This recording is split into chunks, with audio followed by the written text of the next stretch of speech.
ఏదో చెప్తున్నాము, వింటున్నాము, అయిపోతుంది, నడుస్తుంది, కథ బాగుంది. అయితే మనమైతే ఇంటా కూర్చుంటున్నాము, ఫోన్లో బాగున్నాయి కాబట్టి సాయంత్రానికి అలిచిపోయి ఫోన్ చూసుకుంటున్నాం, బాగుంది. బట్ ఇత్తనం బాగుందో లేదో చూసుకోండి.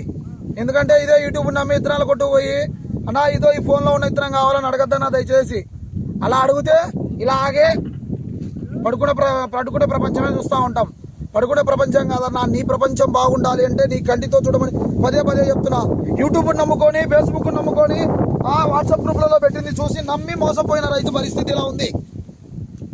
కంటితో చూసి సాగు చేసిన, కంటితో చూసిన తర్వాత, కంటి పరీక్షలో నెగ్గిన తర్వాత, ఆ నెగ్గిన విత్తనం మనసుకు నచ్చిన తర్వాత, మనసుకు నచ్చిన విత్తనాన్ని సాగు చేసిన రైతుతో మాట్లాడిన తర్వాత తోట వేసి తోట పండించినారు. చూడండి ఎలా ఉందో చూడండి. తోట పొట్టుకుంటే ఉందండి. ప్రపంచాన్ని ఏలుతున్నాడే పొట్టాడు. మీ ప్రపంచాన్ని కూడా ఏలాలంటే ఈ విత్తనాన్ని ఎంచుకో. మీకు ఇంకా క్లారిటీ రావాలా? చూడండి, వేసిన రైతుతో మాట్లాడండి. మాట్లాడిన తర్వాత నా మనసుకు నచ్చితే వెళ్ళి చూడండి. కంటితో చూడమని చెప్తున్నాం కదా, కంటితో చూడకుండా విత్తనాన్ని సాగు చేయకూడదు.